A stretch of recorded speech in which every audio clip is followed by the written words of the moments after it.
로마서 9장 30절에서 33절까지 이 성경도 찾으시고요. 또 모니터도 보시면서 같이 한 목소리를 합독하겠습니다. 로마서 9장 30절에서 33절입니다. 시작. 그런즉 우리가 무슨 말을 하리요? 의를 따르지 아니한 이방인들이 의를 얻었으니 곧 믿음에서 난 의요 의의 법을 따라간 이스라엘은 율법에 이르지 못하였으니 어찌 그러하냐? 이는 그들이 믿음을 의지하지 않고 행위를 의지하니라. 부딪힐 돌에 부딪혔느니라. 기록된 바 보라 내가 걸림돌과 거치는 바위를 시온에 두노니 그를 믿는 자는 부끄러움을 당하지 아니하리라 함과 같으니라. 우리는 지금요 이 로마서 말씀을 보고 있습니다. 1년 동안 로마서를 본다고 했습니다. 그래서 어찌 보면 상당히 좀 지겹다라고 생각이 들지도 모르겠습니다.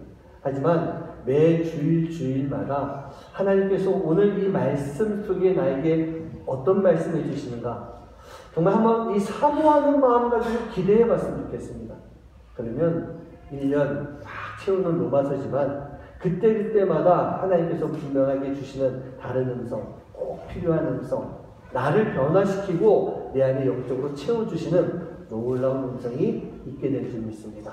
그 마음 가지고 사모하시며 이 말씀을 계속 나눌 수 있는 그런 시간들이 간절히 소원합니다. 여러분, 하나님, 우리를 향하신 그 하나님의 뜻이 무엇이라고 했습니까? 우리를요, 죄 가운데서 구원해 주시며 우리를 의롭게 만들어 주시며 우리에게 영생을 주시고자 하시는 것, 그게 바로 하나님의 뜻이랍니다. 우리는 구원이 필요한 존재였습니다. 왜요? 우리가 죄인이었기 때문에. 그런데 그런 우리에게 하나님께서는 분명히 예수님을 통해서 우리에게 구원의 길을 열어주셨다는 얘기입니다.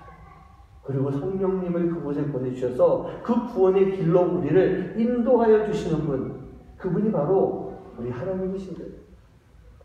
그리고 우리를 하나님의 사랑 안에서 그 누구도 끊을 수 없도록 만들어 주셨고 정말 아들 예수 그리스도까지 예수님까지 우리에게 보내주시며 모든 것을 아낌없이 주신 하나님, 그 하나님의 구원의 뜻이요 단순히 이스라엘에게만 있는 것이 아니라고 우리에게 분명하게 말씀해 주셨어요. 9장의 말씀을 시작하면서 사도 바울이 그럽니다. 하나님의 약속이 패하지 않는 것 같다고. 아직까지는 하나님의 약속이 끝나지 않았다라고 분명하게 말씀하고 있는 거예요. 하나님의 구원의 역사가 이스라엘이고 아브라함의 자손이기 때문에가 그것이 아니라 바로 하나님의 약속의 자녀라고 하는 거예요. 그 하나님의 약속의 자녀가 될 때 구원에 이룰 수 있음을 분명하게 말씀해 주고 있는 거예요. 구원이요, 예수님 이후에 생긴 것이 아닙니다.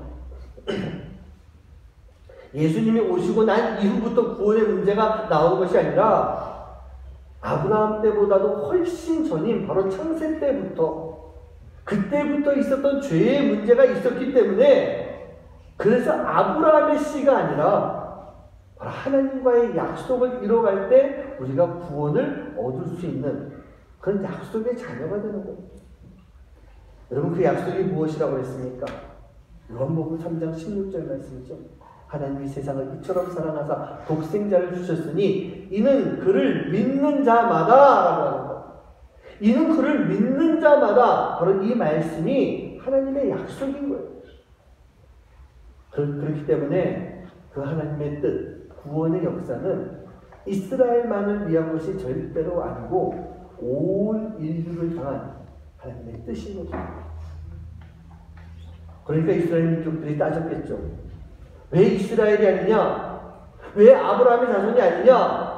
그러면서도 왜 또 불합리하게 누구는 구원받고 누구는 구원 못 받느냐? 온 인류를 향한 말씀이 아니라 아브라함 자손 중에서 왜 이스마엘은, 왜 에서는 선택받지 못했느냐라고 하는 그 말씀들을 하는 것입니다. 여러분, 제가 분명히 말씀드렸죠.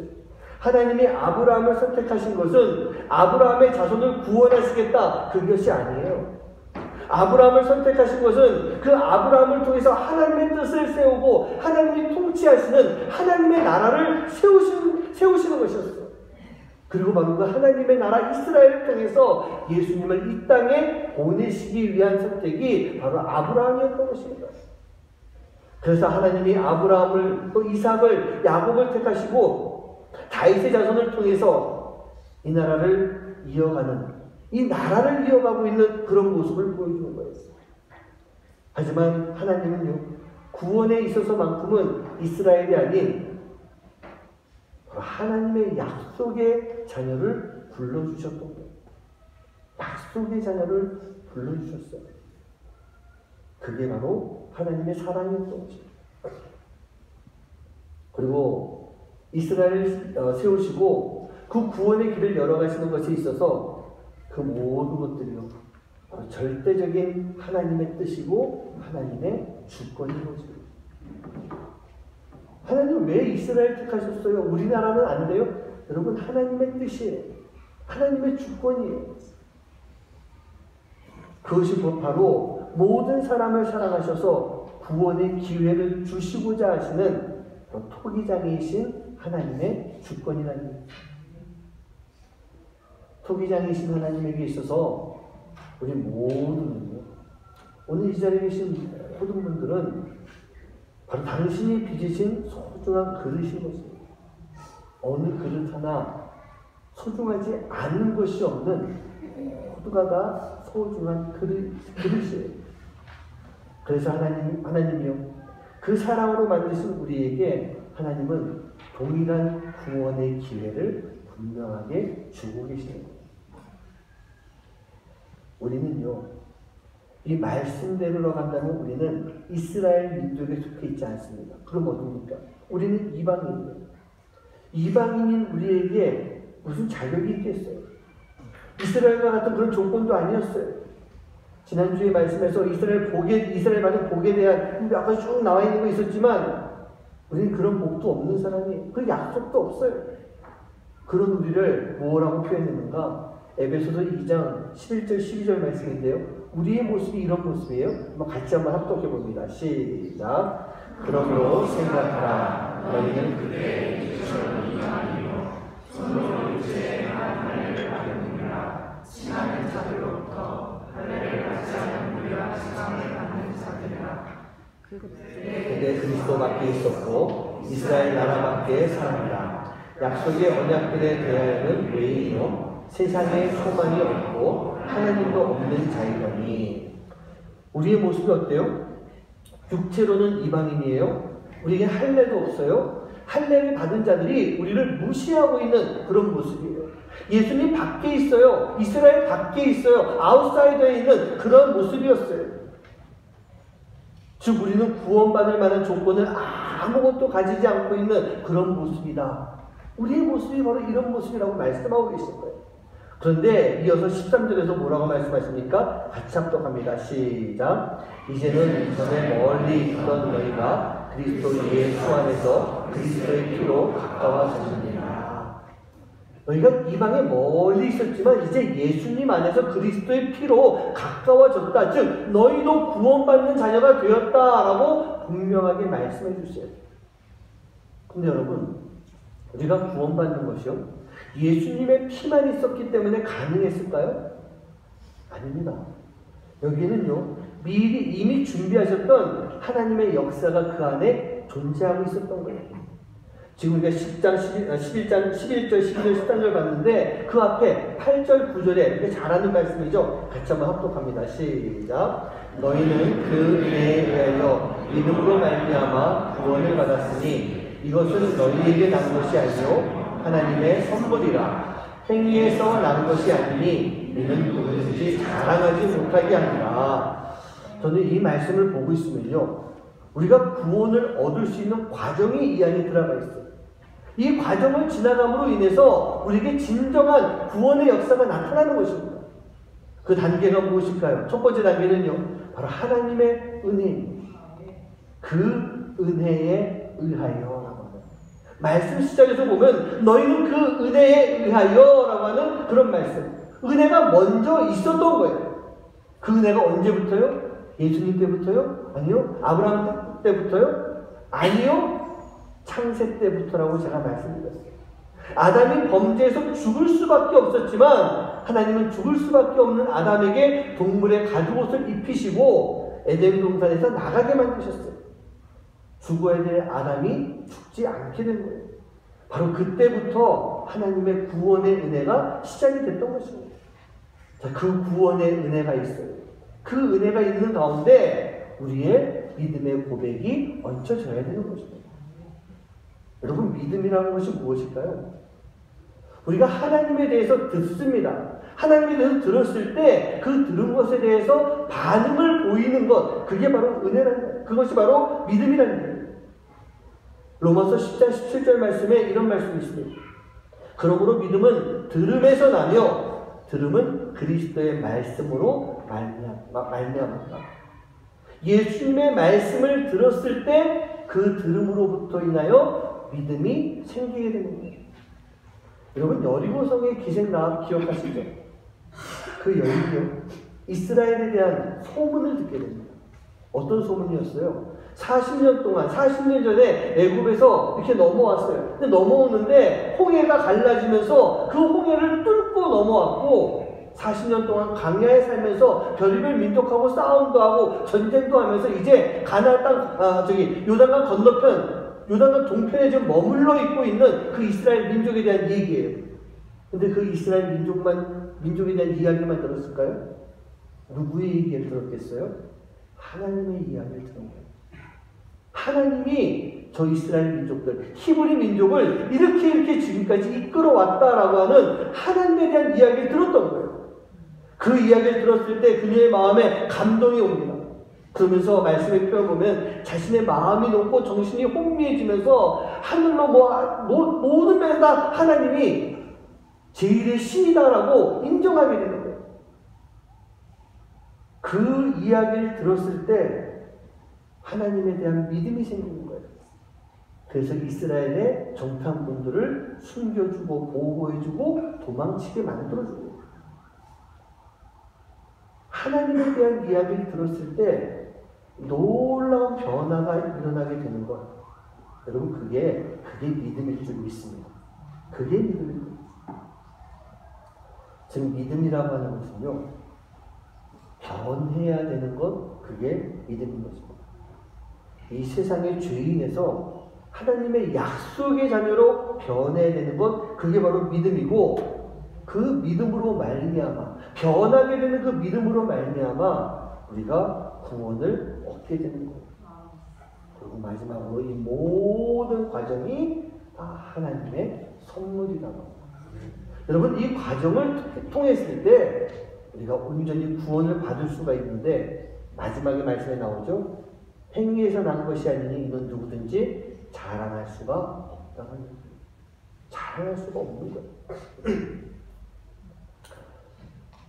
목사님 때문에 참 은혜 많이 받았습니다. 그런 이야기 듣는 거. 야, 선교사님이 정말 이 귀한 사역을 다 이뤄놓으셨군요. 대단하십니다. 그런 이야기 듣는 거예요. 저는 우리 구역장님 때문에 너무너무 신이 나고 힘이 나고 내 믿음과 신앙이 막 자라나는 것 같아요. 그런 이야기 듣는 거예요. 성도님의 희한 헌신 너무나도 아름답습니다. 이런 이야기를 듣는 거예요. 물론 우리 모두가 이런 이야기 많이 들어야 되지만, 여러분, 이 이야기가 어찌 보면요, 가장 주의해야 되는 그런 말씀, 그런 이야기예요. 저도 예배 끝나고 어디 가서 집회하고 말씀 전하고 나서 목사님 너무 은혜 받았어요. 저는 그 말씀이 제일 두려워요. 늘 두려움을 가지고 듣는 그런 말씀이에요. 우리 교회는 공식적으로 간증하는 데가 거의 없긴 합니다. 하지만 간증하시는 분들이 계시죠. 때로 전문적으로 간증하는 사람들이 있는데, 그런 모습들 가운데 가장 주의해야 될 게 뭐냐? 은혜 받았습니다 라고 하는 그 말이에요. 은혜는 뭡니까? 은혜는요, 내가 이뤄낸 것이 절대로 아니에요. 하나님이 주신 거예요. 모든 것이 하나님의 능력이지 내 것이 아닌 것입니다. 심지어 거기다 우리는 다 이방인이에요. 선택도 없어요. 약속도 할 일도 아무것도 없이 세상 무리 속에서 살아왔던 거예요. 그런데 예수님의 이야기를 들었을 때 우리가 이방인이고 세상 우리 속에 살아오는 그 시간 속에서 예수님의 이야기를 들었을 때 내 마음에 감동을 주셔서 우리가 하나님을 믿게 되고 우리가 구원을 받게 됐잖아요.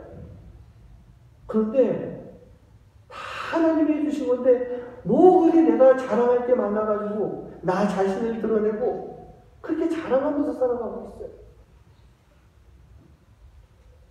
우리가 자랑하지 말아야 될 이유는요, 오늘 말씀 속에서 나와 있지만 우리가 자랑을 하게 되면 어딘가 부딪히게 되는 거예요. 어딘가 걸리게 되고 거칠어지는, 넘어지게 되는 그런 돌들을 만나게 되는 것입니다. 사도 바울이 로마교회 성도들을 통해서 이스라엘 민족과 이방인들에 대해서 진단을 하는데요. 우리 말씀을 좀 보도록 하겠습니다. 로마서 9장 30절입니다. 같이 함께 합독합니다. 시작. 그런즉 우리가 무슨 말을 하리요? 의를 따르지 아니한 이방인들이 의를 얻었으니 곧 믿음에서 난 의요. 먼저 이방인에 대한 말씀을 하고 있어요. 로마 교회는 이방인들은요, 하나님과 상관없는 사람들이었어요. 하나님의 의를 따르지 않았던 사람들인데 지금 믿음으로 인해 의로워졌다라고 말씀하고 있는 거예요. 지금 이방인들이요, 바로 하나님의 구원을 이루게 되었는데, 그럼 사도 바울이 유대인들 보고 뭐라고 말합니까? 31절 32절입니다. 시작. 의의 법을 따라간 이스라엘은 율법에 이르지 못하였으니 어찌 그러하냐. 이는 그들이 믿음을 의지하지 않고 행위를 의지한다. 아멘. 의의 법을 따라간 이스라엘이 율법에 이르지 못하였으니, 이 법에 매여 있는 이스라엘 민족이요, 율법에 이르지 못했다는 것은 하나님의 말씀, 하나님의 뜻을 따르지 못했다, 하나님의 뜻에 이르지 못했다는 얘기예요. 분명히 법을 따르는 삶을 살았음에도 불구하고 구원을 얻지 못한 이유가 무엇입니까? 진정한 하나님의 말씀을 따르는 것이 아니라 그 말씀보다요, 행위를 앞세우고 있는 거예요. 행위만 의지하는 삶을 살아가고 있는 그런 이스라엘의 모습이었기 때문에 그들이 온전한 구원을 얻지 못한 것입니다. 구원의 길 가운데 있는 돌에 부딪히고 걸려서 넘어지는 거예요. 이 돌이 무엇인지는 제가 좀 이따 말씀드릴게요. 여러분, 교회마다, 사역자마다, 성도마다 잘못된 자존감과 잘못된 자부심을 가지고 있는 그런 성도들이 계시더라고요. 그런 사역자들이 있더라고요. 그런데 그것이 나의 교만으로 자라나게 됩니다. 내 교만으로 자라나게. 여러분, 사울의 모습을 기억해 보세요. 처음에 그는요, 참 겸손했어요. 하나님이 사무엘을 통해서 기름 부을 때도 그렇게 드러나지 않았어요. 왕으로 뽑힐 때도 이렇게 진들 속에 숨어있는 모습, 드러내지 않는 그런 모습이었어요. 하나님의 뜻을 기다리며 하나님의 뜻대로 살아가고자 했던 그런 왕의 모습이 바로 사울의 모습이었어요. 근데 왕위에 오르고 시간이 지나면서 그 눈앞에 나타난 그 공적들과 역사들이 다 자기께 되고 있어요. 내가 한 것이 되고 있어요. 결국은 하나님의 사람이 해야 할 그 일까지도 자기가 감당해 가면서 성급함과 교만함으로 치달아가고 있는 그런 모습. 결국 하나님은요, 그런 사울을 버리시고 그리고 비참한 죽음을 맞게 하는 그런 모습으로 전락되어 버립니다. 우리 사랑하는 분들, 구원은 분명히 그렇습니다. 우리가 하나님을 향한 온전한 믿음이 있을 때 하나님이 우리에게 거저 주십니다. 온전한 믿음을 가지고 있을 때, 온전한 믿음의 삶을 살아가고 있을 때 하나님이 우리에게 거저 주시는 귀한 선물이에요. 여러분, 대가 지불하지 않으셨잖아요. 우리가 큰 대가를 지불하고 구원을 산 것도 아니잖아요. 하나님의 사랑이고 하나님의 뜻이고 하나님의 주권이었잖아요. 그래서 우리가 구원을 얻을 수 있게 되는데 우리가 왜 자랑하고 왜 자만심을 가지고 왜 우리가 교만해져야 됩니까? 어떤 사람이 물에 빠져 있을 때 지나가는 사람이 그것을 보고 구해졌습니다. 여러분, 이거는 은혜 아닐까요? 이런 게 은혜예요. 왜요? 그 지나가는 사람이 구해줘도 되지만 구해주지 않아도 문제는 안 돼요. 만약 이 사람이 수영을 할 줄도 모르고 구할 수 있는 아무런 도구도 없는 사람이었다면 구할래야 구할 수가 없어요. 그 사람이 구하지 못했다라고 해서 이 사람에게 죄가 되고 문제가 되는 건 아니에요. 어쨌든 구원받은, 구조를 받은 사람 입장에서는 은혜를 받은 것이라는 거예요. 제가 로마서 말씀 준비하면서 하영규 목사님의 책을 같이 보면서 이렇게 말씀을 준비하고 있습니다. 그런데 그 책에서 목사님의 이야기를 하나 본 게 있었어요. 목사님이 초등학교 2학년 때 물에 빠져서 죽을 뻔한 그런 일이 있었다고 합니다. 목사님이 어릴 때 수영을 못 하셨대요. 근데 이 목사님이 물에 빠졌을 때 목사님이 빠진 그 자리가 얼마 떨어지지 않은 곳에 배가 한 척이 떠 있는데 수영을 못하니까 그 배까지 가지도 못하는 거죠. 계속 물을 먹으면서 허우적대면서 목사님이 점점 정신을 잃어가고 있는 그때였던 거예요. 바로 그때 이 물가에 한 할머니가 계시는데 그 꼬마아이가 빠져서 허우적대는 것을 본 거예요. 그러면서 이 할머니가 막 소리칩니다. 저기 꼬마애가 빠졌어! 애 누구 좀 구해줘요! 구해줘! 막 그러는데 마침 빠진 목사님 그 옆에 있는 배 안에는요, 그 뱃사람이, 배 주인이 배에 누워서 잠을 자고 있었던 거예요. 그 뱃사람이 그 할머니 외치는 고함 소리에 깼습니다.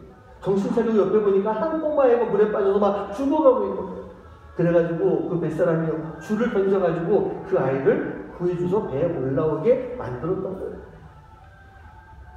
그 아이 목사님, 그 하영조 목사님에게 있어서 그 할머니와 뱃사람이 은혜가 아니겠습니까? 눈이 침침한 할머니가 아이가 빠져서 물에 빠져서 허우적대고 있는 거 그것을 보고 소리친 것도 은혜예요. 그 소리를 듣고 사람이 없는 줄 알았던 그 뱃속에서 배 주인이 잠을 깬 것 그것도 은혜가 아니겠습니까?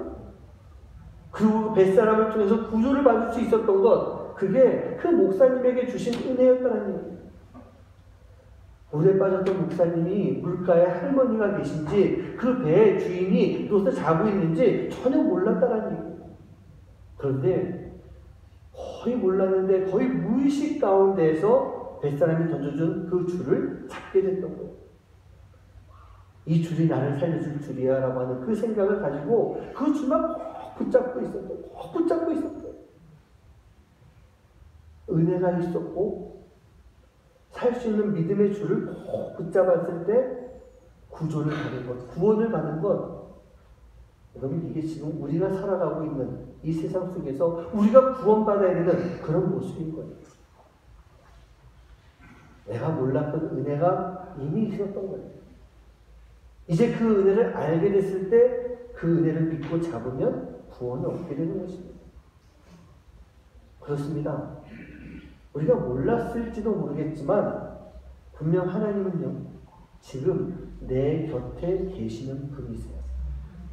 이 목사님이 할머니의 존재도 몰랐고 뱃속에 그 뱃사람 주인의 존재도 몰랐지만 그곳에 있었던 것처럼 내가 모르는 상황 속에서도 하나님은 분명히 지금 내 곁에 계시는 분이세요. 그리고 그분이 우리를 구원하시고자 우리에게 손을 내밀어 주실 때 우리는 바로 그 손을요 꼭 잡아야 돼요.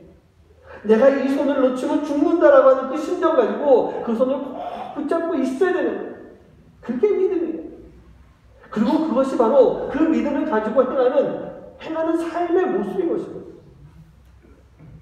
그렇게 우리가 구원을 받았다면 이제 진정으로 감사하는 삶, 그 삶을 살아가는 것이 구원받은 자의 삶이고 믿음의 삶을 살아가는 그런 모습인 것입니다. 우리 사랑하는 성도님들, 우리가 꼭 붙잡는 것, 그게 믿음일 줄 믿습니다. 꼭 붙잡는 것. 하나님의 구원의 은혜를 절대로 놓치지 않는 우리 성도님들 되시기를 주님의 이름으로 간절히 축원합니다. 그런데요, 왜 이스라엘이 문제가 됐었을까? 지금 보면은 사도 바울이 로마교회 성도들 이야기하고 있는데 지금까지 본 거에 의하면 이방인은 구원받았어요. 유대인은 구원받지 못했어요. 아니 유대인들은 이스라엘 민족이고 선택받은 민족인데 왜 얘네들이 구원 못 받았을까? 무슨 문제가 있을까? 그런 생각을 해봐야 되는 거예요. 이스라엘은 받은 것도 참 많은데 하나님의 약속도 있는데 왜 문제가 됐을까? 그들이 받은 복 중에 가장 큰 복이 예수님이 이스라엘 민족, 이스라엘 나라로 보냄을 받았던 것. 그곳에 예수님이 오셨는데 왜 정작 그들은 구원을 받지 못하고 있는 것인가? 받은 복이 너무 많아서 그래요. 받은 복이 너무 많아요. 그리고 중요한 건 뭐냐면 오랜 시간 동안 하나님을요 알고만 있었기 때문이라는 거예요. 그들 마음 가운데 진정한 믿음이 아니라 우리는 선택받은 민족이야 라고 하는 그런 자부심과 자만심 속에서 하나님을 그냥 알고만 있는 거예요. 진정한 구원이 무엇인지를 생각 못하고 있는 거예요. 그런 모습이었어요. 여러분, 물질을 많이 가지고 있는 사람들이요 가끔 그 물질의 가치를 잊고 살 때가 많지 않습니까? 그런 거 있잖아요. 가진 것을 그냥 누리고만 있다 보니까 이것이 얼마나 귀한 것인지 모르고 살 때가 참 많이 있어요. 이스라엘이 바로 그러한 케이스였던 것 같아요. 많은 복을 받았죠.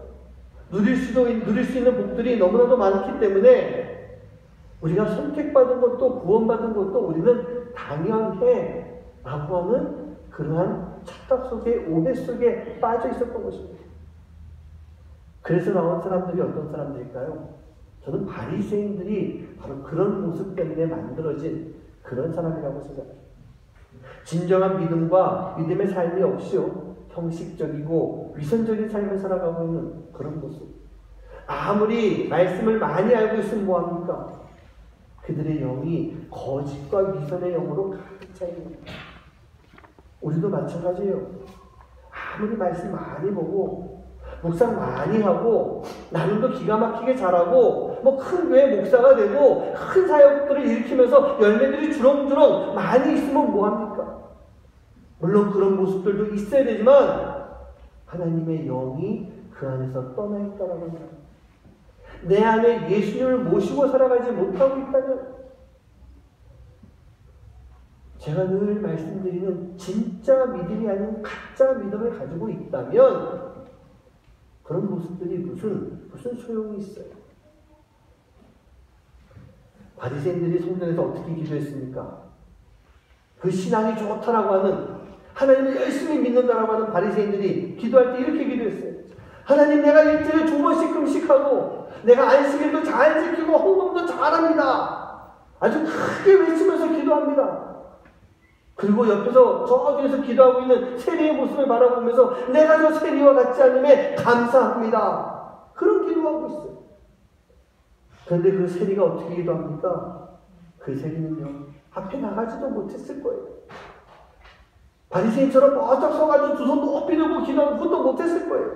저 뒤에 구석에 앉아가지고 무릎 꿇고 소리를 내지도 못하면서 주님, 내가 죄인입니다. 주님, 나 좀 불쌍히 여겨주세요 라면서 울면서 기도하는 그런 모습이었어요. 여러분, 우리가 진정한 믿음, 하나님의 영이 함께하는 믿음이라고 하는 것은요 이 바리새인의 기도와 같은 것이 아니라 진정 이 세리의 기도와 같은 그런 모습. 하나님, 내가 죄인이에요. 날 불쌍히 여겨주세요. 이렇게 기도할 수 있는 것, 이게 바로 진정한 믿음의 기도인 거예요. 죄인임을 고백하는 기도고 용서를 구하는 기도고 은혜를 알고 감사하며 기도하는 것, 그러한 기도고 이게 바로 진정한 믿음의 삶이 되는 거예요. 유대인들에게 이 믿음이 없었던 거예요. 그러다 보니까 바로 돌에 부딪히는 그런 모습이 나타나는 거예요. 자, 그 돌이 무엇인지 봅니다. 9장 33절 말씀입니다. 시작. 기록된 바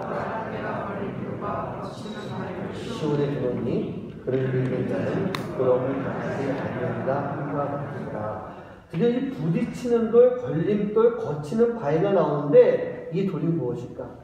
여러분, 이사야서 28장 16절 말씀을 한번 읽어보는데요. 같이 합독합니다. 시작. 그러므로 주 여호와께서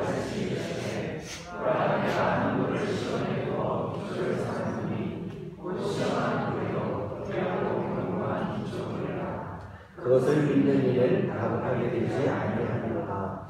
이사야서 28장은요 예루살렘에 있는 제사장들, 대제사장과 그와 함께하는 사람들, 또 바리새인들, 그런 사람들로서 이 지도자급에 속해 있는 이들에게 선포하며 심판하시는 하나님의 말씀이에요. 하나님께서요, 시온에 돌을 세워서 기초로 삼으셨다라고 하는 이 말씀이 뭐냐? 바로 예수님을 교회의 기초돌로 삼으셨다는 얘기예요.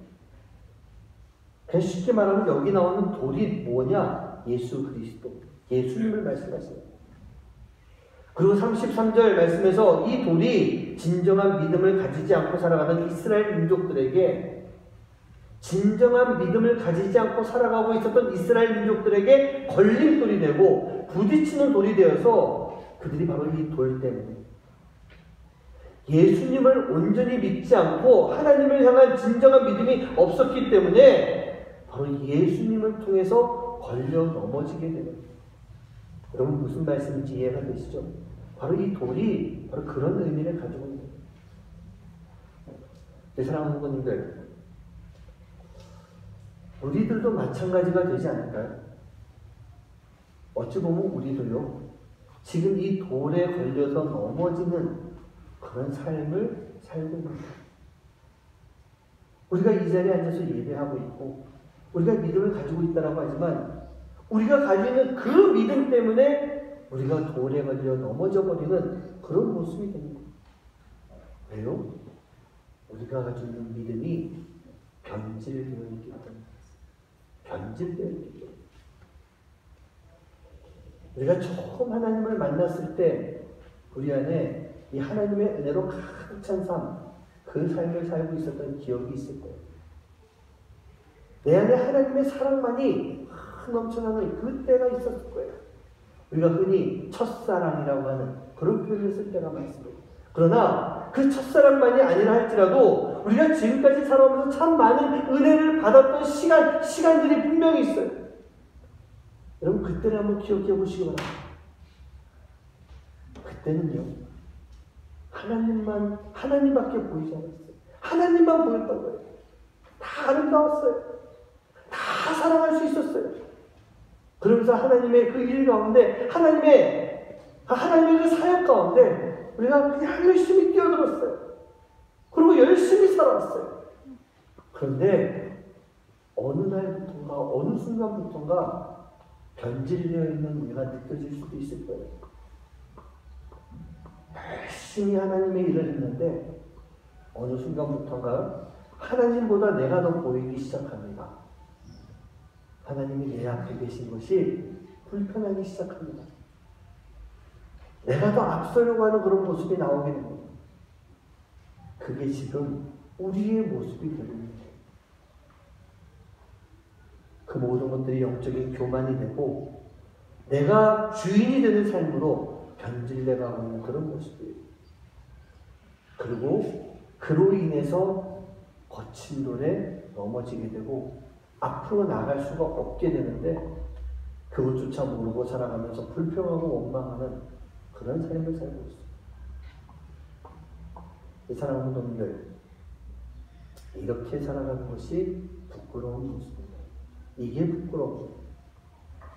나의 연약함, 나의 부족함, 내가 죄인 된 것, 그것을 부끄러워하는 것이 아니라 내가 지금 교만함으로 잘 나가고 있는 그러한 모습을 우리는 부끄러워해야 되는 것입니다.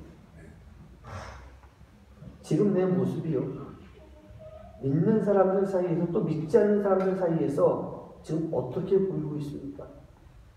지금 내 모습이 부끄러운 모습으로 보이고 있는 그런 모습 아닌가요?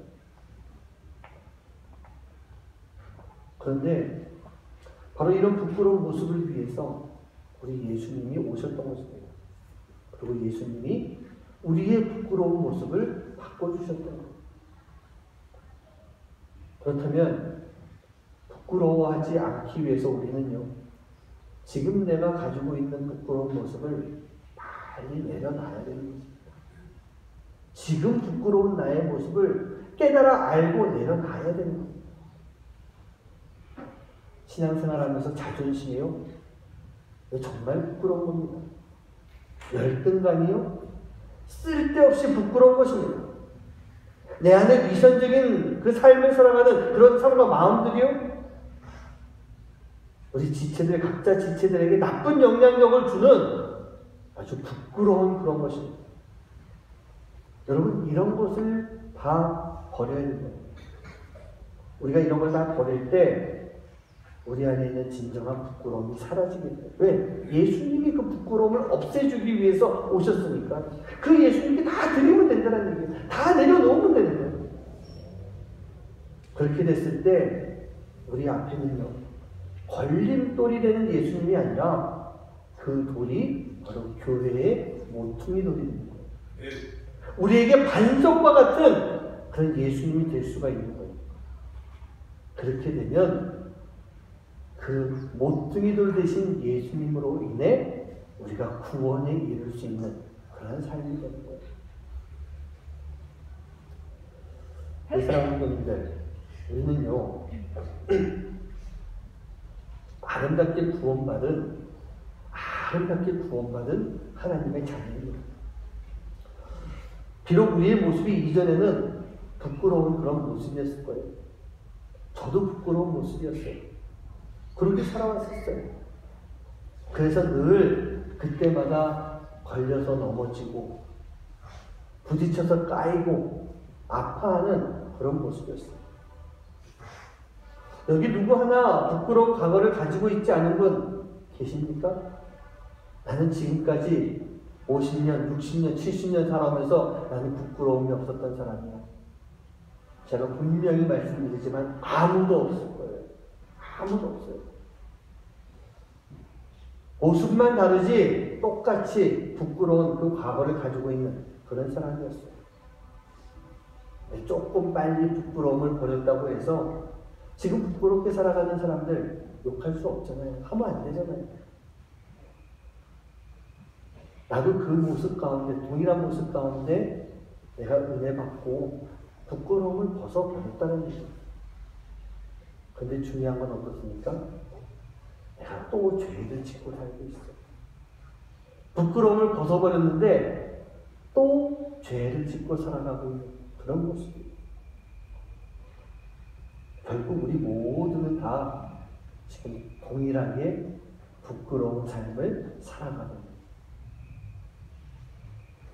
하지만 오늘 말씀처럼요, 우리가 구원을 받았다면 우리 예수님이 계시기 때문에 우리는 절대로 부끄러워하지 않아도 되고 부끄럽지 않은 삶을 살 수가 있는 것이고 또 그 부끄러운 삶을 벗어버려야 되는 책임, 그 책임이 우리 안에 있는 것입니다. 사랑하는 성도님들, 하나님의 은혜로 구원받았어요. 믿으십니까? 네. 우리는 하나님의 은혜로 구원받은 하나님의 자랑스러운 자녀입니다. 자랑스러운 내가 아니고 자랑스러운 하나님의 자녀라고 한다면 우리는요, 나를 자랑할 것이 아니라 바로 하나님을 자랑하며 살아갈 수 있는 그런 삶이 되는 거예요. 내가 진정으로 하나님을 자랑할 때 우리가 진정한 하나님의 자녀가 되는 거예요. 내가 나를 자랑하면서 살아가는 것, 그것만큼 부끄러운 것이 없다라는 것을 여러분 잊지 말았으면 좋겠어요. 우리를 구원해 주신 그 하나님의 뜻을 기억하시고 그 하나님의 뜻을 잘 이어갈 수 있는 삶, 그 삶을 살아갈 수 있는 여러분 한 분 한 분 되시기를 주님의 이름으로 간절히 축원합니다.